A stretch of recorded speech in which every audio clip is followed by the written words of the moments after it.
नमस्कार, आप देखना शुरू कर चुके हैं लाइव सिटीज को। मेरा नाम अभिषेक है। बिहार विधानसभा चुनावों को लेकर प्रचार शुरू हो चुका है। आपको बता दें कि नॉमिनेशन खत्म हो चुका है और अब प्रचार शुरू हो चुका है। मुख्यमंत्री नीतीश कुमार प्रचार पर निकल चुके हैं। तेजस्वी यादव अभी तक नहीं निकले। वहीं कई सीटों को लेकर हम इस वीडियो में चर्चा करेंगे। साथ ही साथ अभी क्या खबर निकल कर सामने आ रही है, हमारे साथ बिहार के वरिष्ठ पत्रकार ज्ञानेश्वर जी हैं। अभी खबर क्या निकल कर सामने आ रही है? आज तारीख है 21 अक्टूबर। क्या खबर निकल कर सामने? देखिए अभिषेक जी, पहले तो ओवरऑल चर्चा कर लें और फिर जो आपने कहा कि कुछ विधानसभा क्षेत्रों की चर्चा करेंगे, हम अपने दर्शकों को जानकारी देंगे।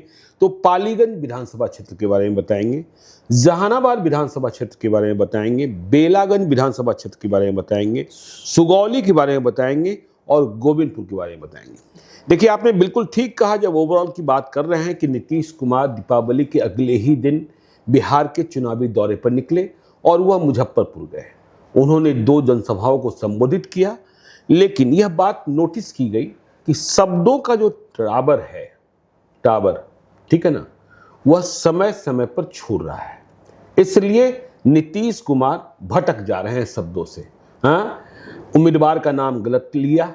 कहाँ लिया आपने देखा ही, मीनापुर में अजय कुशवाहा को एक कुशवाहा कहा। रमा निषाद को माला, रमा निषाद को श्री रमा निषाद कहा, श्रीमती की जगह। फिर माला का जो बवाल हुआ वह तो आपने देखा ही देखा। इसके साथ ही कांटी में जब गए तो वह राष्ट्रीय लोक मोर्चा का नाम ठीक से नहीं ले पाए, तो शब्दों का टावर छूटते हुए दिखा। देखिए जब इस कार्यक्रम को हम लोग रिकॉर्ड कर रहे हैं 8 बजे है, महागठबंधन की निष्क्रियता के कारण, महागठबंधन के चुनाव नहीं लड़ने की स्थिति के कारण, देखिए उम्मीदवार देना और चुनाव लड़ना 2 अलग अलग चीजें होती हैं। इसके कारण एनडीए की बढ़त बनी हुई है। कार्यक्रम को जब हम लोग रिकॉर्ड कर रहे हैं तब तक तेजस्वी यादव के कल का भी कार्यक्रम किसी को पता नहीं है। मतलब 22 अक्टूबर को भी वह 10 नंबर से 10 सर्कुलर रोड से बाहर निकलेंगे, कहीं जाएंगे नहीं जाएंगे, वोट मांगेंगे नहीं मांगेंगे, यह स्पष्ट नहीं है। समझ क्यों खुद चुनाव लड़ रहे हैं? हाँ, खुद चुनाव लड़ रहे हैं, समझ सकते हैं, ठीक है ना। अब देर रात में कोई कार्यक्रम बन जाए तो अलग बात है। समय बहुत कम बचा है क्योंकि 25 तारीख से छठ महापर्व की शुरुआत हो जाएगी। और कांग्रेस की बात कर ले, देखिए दूसरा जो महागठबंधन में जो दूसरा सबसे बड़ा दल है कांग्रेस में, अब कांग्रेस के जो प्रदेश अध्यक्ष हैं राजेश राम, वह चुनाव लड़ने चले गए कुटुंबा। जो कांग्रेस विधायक दल के नेता हैं शकील अहमद खान, वह चुनाव लड़ने को चले गए कदमा। तो ये दोनों गए। प्रभारी कहाँ हैं किसी को जानकारी नहीं। सह प्रभारी जो हैं 3, वह भी पटना में शायद नहीं है, इस बात को समझिए। अखिलेश प्रसाद सिंह वह भी शायद पटना में नहीं है, इस बात को भी समझिए। मदन मोहन झा पटना में हैं लेकिन कोई चुनावी दौरा नहीं लगा है। पप्पू यादव, हाँ, अब देखिए पप्पू यादव तो जानते ही हैं कि बैठने वाले प्राणी नहीं हैं, लेकिन पप्पू यादव को कांग्रेसी कितना कांग्रेसी माने और आरजेडी वाले कितना उन्हें स्वीकारे महागठबंधन में, यह चीज तो बनी ही रहती है। लेकिन प्रचार कर रहे हैं।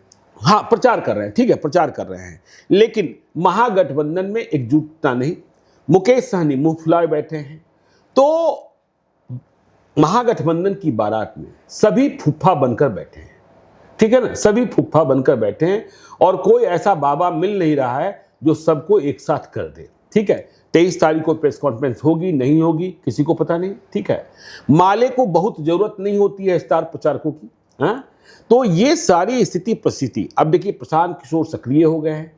प्रशांत किशोर ने आज पटना में प्रेस कॉन्फ्रेंस की और कल जब उन्होंने 20 अक्टूबर को दीपावली के दिन शुरुआत की थी तो भोजपुर गए थे, बाढ़ पीड़ितों के बीच, जवनिया गांव, वहां उन लोगों के साथ उन्होंने मीटिंग की और उनके साथ चुनावी अभियान की शुरुआत की। प्रशांत किशोर फिर से पुराने मुद्दे पर लौटते दिखाई पड़ रहे हैं, जिसमें वह बिहार की अस्मिता, बिहार की बदहाली और बिहार के पलायन की चर्चा की। प्रशांत किशोर जो कहते हैं कि यदि आप स्कूलों को सुधार दें तो बिहार की किस्मत सुधर जाएगी, पलायन रुकेगा। बिहार में 10,000 रुपए की रोजी रोटी कमाने के लिए बिहार से बाहर क्यों जाना पड़ रहा है। और यह बात उनकी अपील करेगी यदि अगले 2, 4, 5 दिनों में अपने जनसुराज के अभियान को वह आगे उठाकर ले जाते हैं। और कहीं कहीं तो उनकी किस्मत साथ दे रही है कि किसी का नामांकन रद्द हो जा रहा है तो उनके उम्मीदवार जो हैं वह रेस में चले आ रहे हैं और कुछ विधानसभा क्षेत्रों में उनके उम्मीदवार बेहतर करते हुए दिखाई पड़ रहे हैं। तो यह ओवरऑल स्थिति है। अब आगे जिन विधानसभा क्षेत्र की आप चर्चा करना चाहते हैं, सबसे पहले हम बातचीत करेंगे पालीगंज विधानसभा क्षेत्र की। पटना का क्या जिले के अंदर ही पालीगंज विधानसभा क्षेत्र है, वहां क्या स्थिति है, कौन किसको टक्कर दे रहा है, क्या मजबूती है? देखिए पालीगंज में महागठबंधन मतलब भाकपा माले, देखिए सबसे अनुशासित पार्टी महागठबंधन में सीपीआई माले दिखाई पड़ी है। तो उनके उम्मीदवार तो बहुत पहले से स्पष्ट थे और उनके उम्मीदवार फिर से संदीप सौरभ बने, जो विधायक भी हैं। संघर्ष करते हैं। हाँ, 2020 का चुनाव भी जीता था। 2024 में वह नालंदा से लोकसभा का चुनाव भी लड़े, हार गए, दूसरी बात है।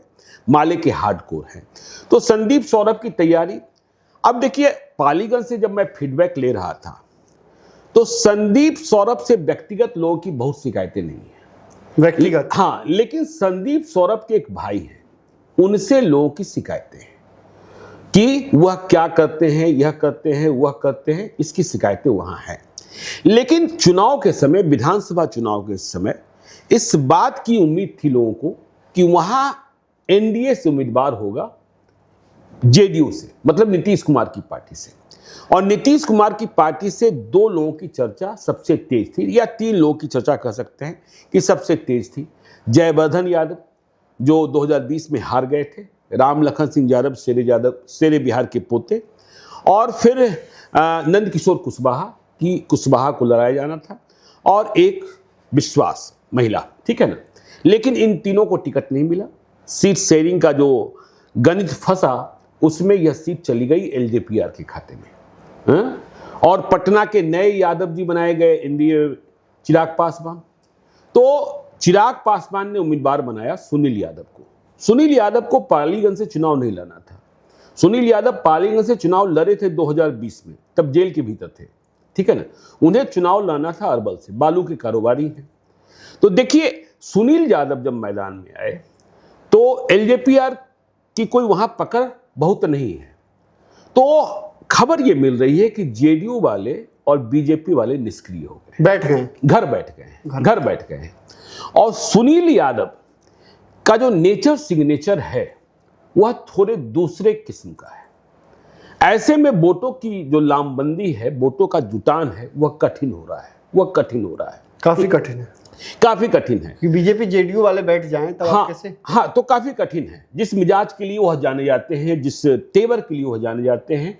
और वहां ऐसा है ना कि देखिए माले, देखिए मैं बार बार कहता हूं कि मध्य बिहार में, पटना में, भोजपुर में, सासाराम में, इन इलाकों में या जहानाबाद में यदि कुशवाहा जाति का अपना उम्मीदवार नहीं है तो कुशवाहा माले के वोटर है। तो यादव, कुशवाहा और दलित माले के साथ हो जाते हैं, क्योंकि माले आरजेडी के साथ है। अब सुनील यादव जाति का कितना वोट तोड़ पाएंगे और एनडीए की जो जातियां हैं उनका कितना वोट ले पाएंगे, यह बड़ा सवाल है। देखिए राम जन्म शर्मा पहले विधायक रहे हैं, बीजेपी से रहे हैं। वह चुनाव लड़ रहे थे, नामांकन का पर्चा उन्होंने दाखिल कर दिया था लेकिन रद्द हो गया।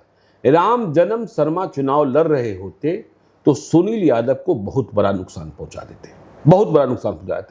लेकिन राम जन्म शर्मा का पर्चा रद्द होने के बाद भी सुनील यादव की मुश्किलें कम नहीं हुई है अभी भी। हाँ, क्योंकि जनसुरा से श्याम नंदन शर्मा मतलब प्रतिष्ठित आदमी हैं, पालीगंज के स्थानीय आदमी हैं, और उनकी शिकायतें आप नहीं सुनेंगे।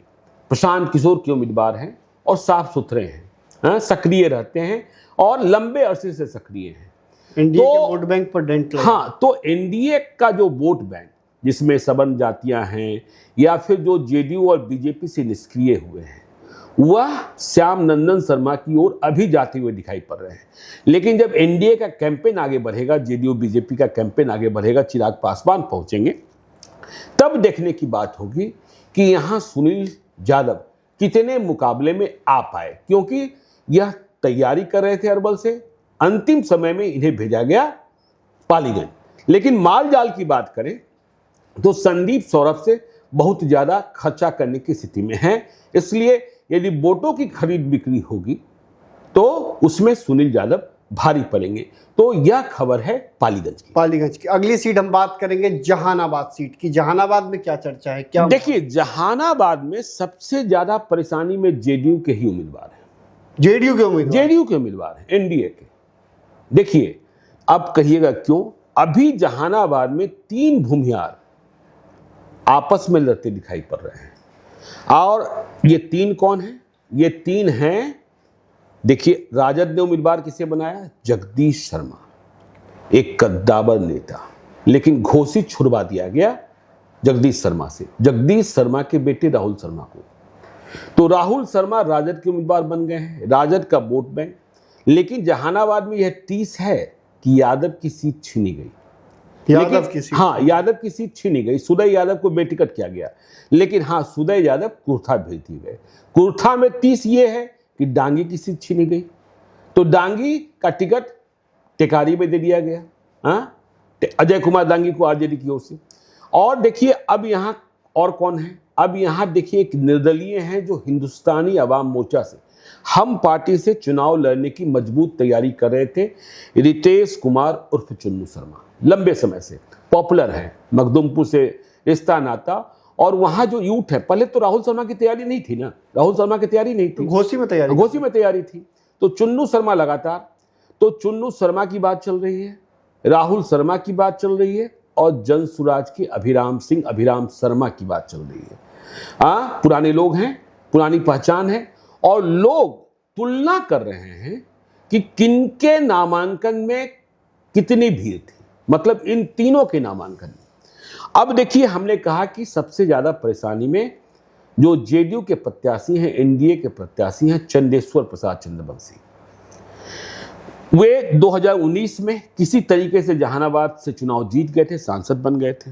2024 में हारे और भूमिहारों ने हराया। अब राहुल शर्मा हैं, और इसके अलावा चुन्नू शर्मा हैं, अभिराम शर्मा हैं, तो इन्हें भूमिहारों का मत मिलेगा इसकी उम्मीद नहीं करनी चाहिए। उनकी गाड़ी पर भूमिहार सवार होते, चंदेश्वर चंद्रवंशी की गाड़ी पर भूमिहार सवार होते दिखाई नहीं पड़ रहे हैं। जेडीयू को बड़ा नहीं पड़ रहे हैं। चंदेश्वर चंद्रवंशी के साथ जहानाबाद में कौन चलेगा, यह भी बड़ा संकट है, ठीक है ना? क्योंकि हराया किसे? चंदेश्वर चंद्रवंशी को हराया किसने? तो भूमिहारों ने हराया, यादवों ने हराया, ठीक है। तो यादव भी सवार हो गए हैं उधर राहुल शर्मा के साथ। भूमिहार, हाँ। अब भूमिहार में देखिए 3 खाते हैं, 3 दरवाजे हैं, बंटवारा। हाँ, बंटवारा है। तो चंदेश्वर चंद्रवंशी के साथ चलने के लिए तैयार होना। अब आप कहेंगे कि अरुण कुमार आ गए जेडीयू में, उनके बेटे ऋतुराज को दिया गया घोसी से टिकट। अब अरुण कुमार के पास धर्म संकट क्या है कि यदि वे जहानाबाद आकर चंदेश्वर चंद्रवंशी के लिए वोट मांगते हैं पार्टी लाइन के हिसाब से, तो घोसी के भूमिहार नाराज हो जाएंगे, जहां जगदीश शर्मा और राहुल शर्मा की पकड़ है, ठीक है। और यदि जहानाबाद में नहीं मांगते हैं तो वहां के चंद्रवंशी नाराज हो जाएंगे। अब जेडीयू वाले क्यों? देखिए, जेडीयू में यहां सबसे अधिक जिस व्यक्ति की चर्चा थी कि प्रिंस शर्मा की चर्चा थी कि वह चुनाव लड़ेंगे, ललन सिंह के बहुत करीब थे, लेकिन टिकट उन्हें नहीं मिला जो समीकरण बैठा। इंदु कश्यप की चर्चा थी एलजेपीआर से, तो उन्हें भी नहीं मिला। तो चंदेश्वर चंद्रवंशी की गाड़ी फंसी हुई है। शुरुआत में ही गाड़ी स्टार्ट ही नहीं हो पा रही है, गाड़ी जहानाबाद में स्टार्ट ही नहीं हो पा रही है। लेकिन एनडीए का सवाल है, बीजेपी। देखिए, चंदेश्वर चंद्रवंशी के साथ कौन लोग चलेंगे, उनके साथ कौन वोट जुड़ेगा, यह बड़ा सवाल है, ठीक है ना? कि उनके साथ आता कौन है, क्या कुशवाहा आएंगे? अब देखिए, बाकी चंद्रवंशी तो आ जाएंगे, लेकिन बाकी अन्य जातियां, नीतीश कुमार को जो समर्थन देती हुई जातियां, हाँ, चंदेश्वर चंद्रवंशी का भरोसा क्या हो सकता है? नीतीश कुमार की महिला कंस्टिट्यूएंसी, महिला वोटर। तो महिला वोटरों की जब बात होती है तो 50% की बात हो जाती है। तो क्या महिला वोटर? वैसे भी जहानाबाद जेडीयू के लिए गंभीर सीट रही है। हमने देखी 3 भूमिहार उम्मीदवारों की चर्चा कर दी। चौथे अभिराम शर्मा जो कभी यहां चुनाव जीते थे, वह भी चुनाव लड़ने को तैयार थे जब चंदेश्वर चंद्रवंशी का जिक्र हुआ था। लेकिन जब यह मालूम हुआ कि जगदीश शर्मा के बेटे राहुल शर्मा भी लड़ रहे हैं चुन्नू शर्मा भी लड़ रहे हैं, अभिराम शर्मा भी जनसुराज से लड़ रहे हैं, तो इन्होंने अपने को वापस कर लिया। तो जहानाबाद में गाड़ी आगे बढ़े, जेडीयू की गाड़ी अटक गई है। हाँ, जेडीयू की गाड़ी, एनडीए की गाड़ी अटकी हुई है, एनडीए की गाड़ी अटकी हुई है, एनडीए की गाड़ी, हाँ एनडीए की गाड़ी अटकी हुई है। और जहानाबाद में जो भूमिहार नेता चंदेश्वर चंद्रवंशी के लिए वोट मांगने जाएंगे वह फंसते हुए दिखाई पड़ेंगे मगध में।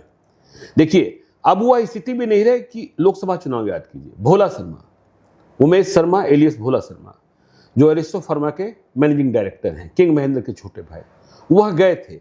लेकिन इस बार घोसी और जहानाबाद का जो दंगल है वह परेशान कर देगा चंदेश्वर चंद्रवंशी। तो जेडीयू की गाड़ी अटकी हुई है। चंदेश्वर चंद्रवंशी यदि अतरी से चुनाव लड़ रहे होते तो ज्यादा आसान होता, होती। लेकिन अतरी की सीट चली गई थी हिंदुस्तान अवाम मोर्चा के खाते में, और वहां रोमित कुमार उम्मीदवार बनाए गए हैं जीतन राम मांझी के, तो यह गाड़ी भी फंसी हुई है। देखना होगा ये जेडीयू की गाड़ी तो इस सीट पर फंसी हुई है। बेलागंज की क्या स्थिति है, बेलागंज में क्या माहौल है? देखिए बेलागंज में आपको पता है सुरेंद्र यादव 2024 में चुनाव जीते, सांसद का पहले विधायक थे, वहां उपचुनाव हुआ और 3 दशक से अधिक पुराना किला बेलागंज का ध्वस्त हो गया, ढा दिया गया उपचुनाव में। उम्मीदों के विपरीत सुरेंद्र यादव तो सपने में भी नहीं सोचे थे कि बेलागंज में हमें कोई हरा देगा, लेकिन बेलागंज में हराया किसने? और मनोरमा देवी ने। और हारा कौन? सुरेंद्र यादव के बेटे विश्वनाथ यादव। मनोरमा देवी का आपने नाम लिया, देखिए असली ताकत मनोरमा देवी के बेटे रॉकी यादव है। और यह सबको पता है मनोरमा देवी के पति बिंदी यादव अब इस दुनिया में नहीं रहे। बिंदी यादव और सुरेंद्र यादव में हमेशा प्रतियोगिता रही, ठीक है ना, हमेशा प्रतियोगिता रही। तो उपचुनाव में तो जीत गई मनोरमा देवी, लेकिन यह उपचुनाव नहीं है।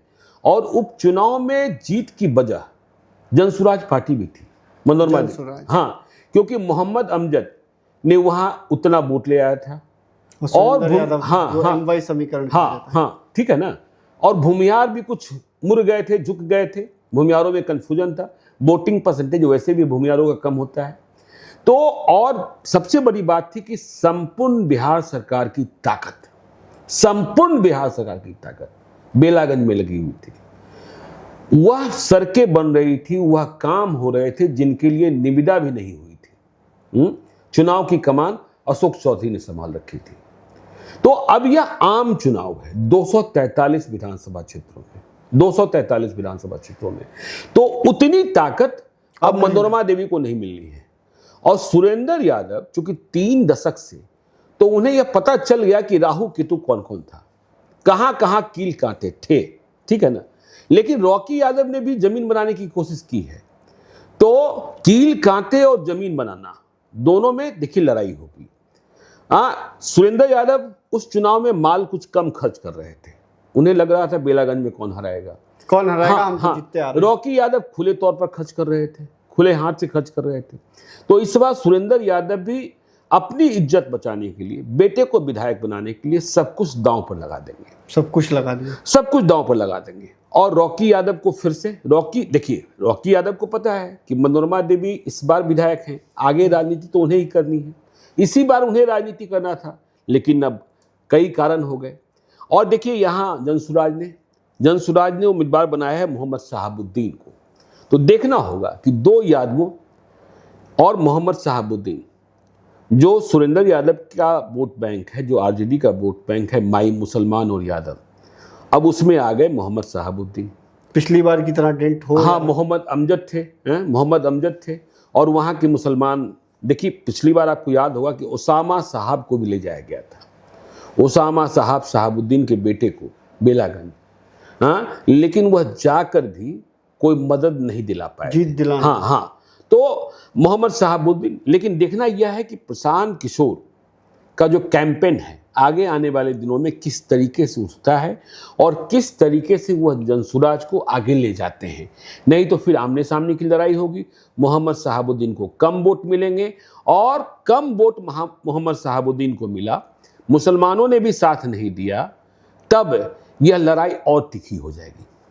तो बेलागंज में तब यह लड़ाई और तीखी हो जाएगी, क्योंकि मनोरमा देवी की जीत आसान हुई थी मोहम्मद अमजद को मिले मतों से।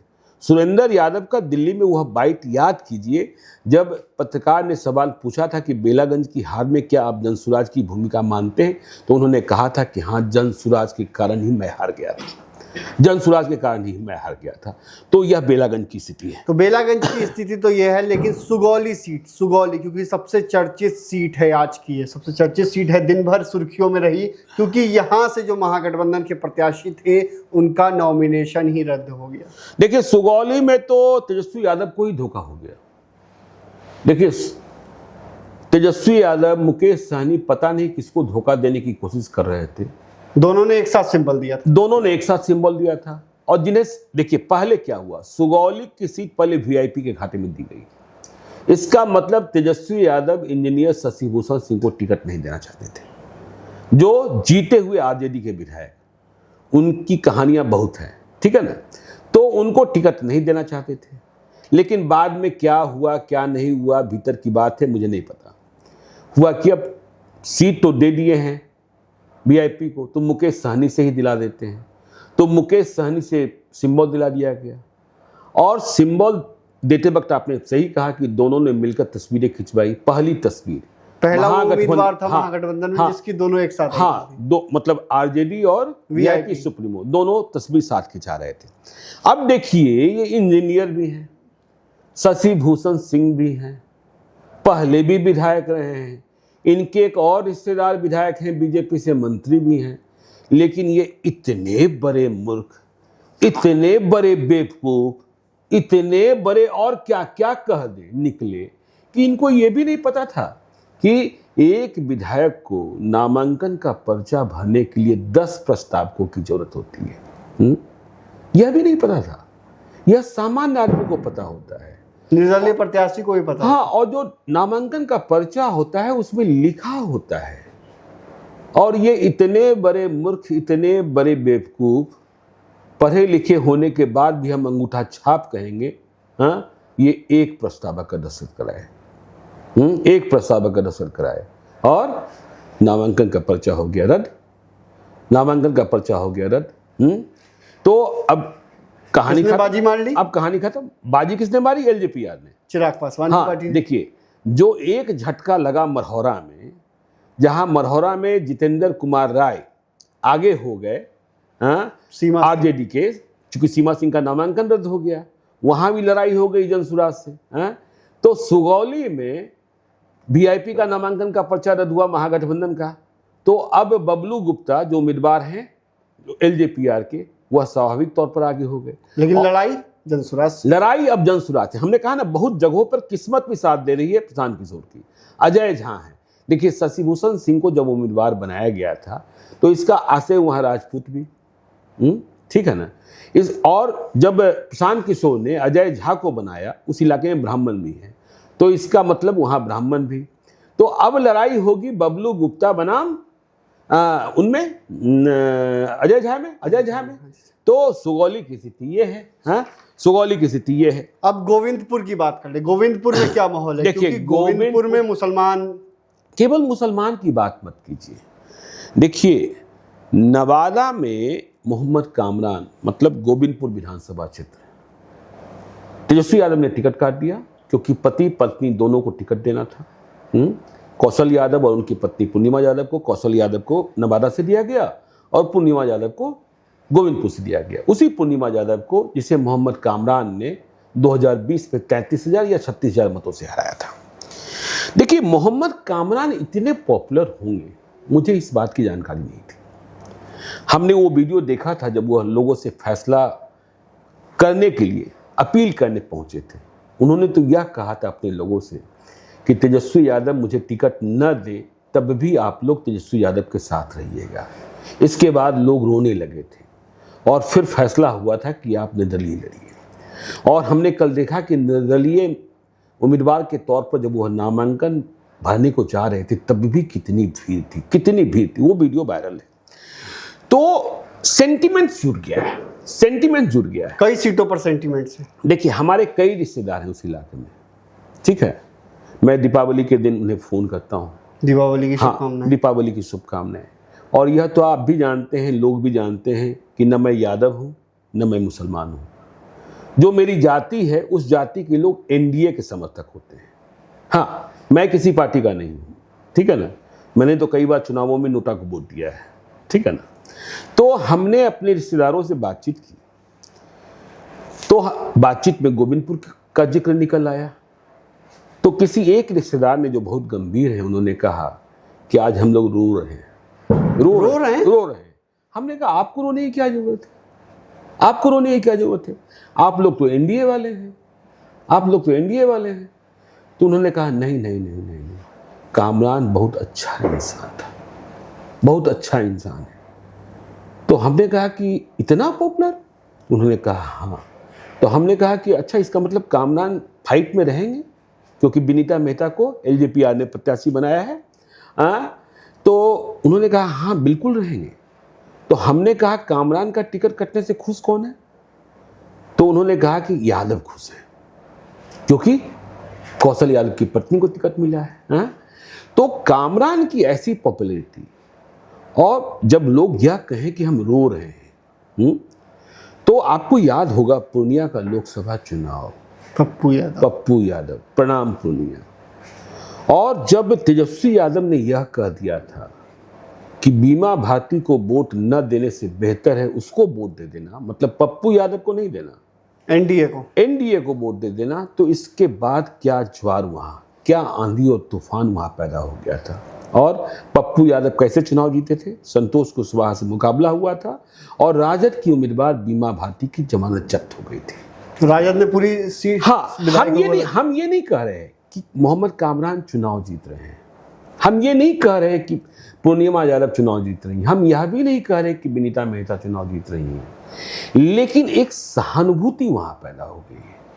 और नेताओं के प्रति, विधायकों के प्रति यह सहानुभूति तब पैदा होती है जब वह समावेशी भाव से, देखिए, जब एनडीए का वोटर क्लास यह कहे कि मोहम्मद कामरान का या किसी यादव का टिकट कटना उनके लिए भी दुखदाई है, तो इसका मतलब यह है कि वह विधायक जो है अपने समीकरणों की तरह सबका सम्मान करता था, सबका सम्मान करता था। ठीक है, जो समीकरण है, जो वोट बैंक है, उनका अधिक सम्मान करेगा, लेकिन वह सबका सम्मान करता था।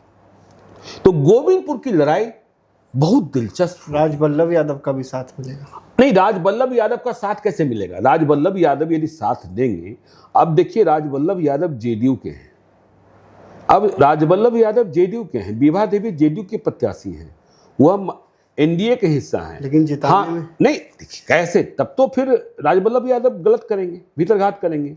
हाँ, उन्हें तो भाई चिराग पासवान की मदद करनी पड़ेगी। राजवल्लभ यादव को 100 लड़ाने की, निजी रिश्तों में 100 लड़ाने की सजा मोहम्मद कामरान को मिल गई, यह बात सही है, इसमें कहीं कोई सजा मिली। हाँ, सजा मिली है, ठीक है ना।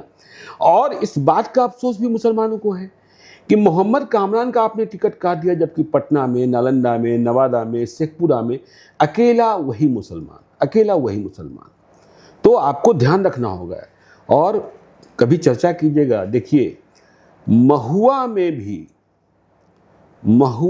भी एक उम्मीदवार के लिए लोगों की सहानुभूति उमड़ती हुई दिखाई पड़ रही है, और यह उम्मीदवार किसी गठबंधन का नहीं है। बड़ी बात आपने जी। तो कई सीटों को लेकर हमने चर्चा की। आपको बता दें कि Sugauli seat, Govindpur seat, Jehanabad seat, साथ ही साथ पालीगंज सीट और बेलागंज सीट की हमने चर्चा की। तमाम चीज़ों को लेकर बताया कि अब तो प्रशांत किशोर के उम्मीदवार आमने सामने की लड़ाई में आ गए हैं। कई सीटों पर प्रशांत किशोर के जो उम्मीदवार हैं वो आमने सामने की टक्कर दे रहे हैं। अब देखना होगा, लड़ाई तो दिलचस्प है, लेकिन नतीजे तो 14 नवंबर को आएंगे। बने रहिए लाइव सिटीज के साथ, हमारी यूट्यूब चैनल को सब्सक्राइब करिए, सब्सक्राइब को लाइक करिए। धन्यवाद।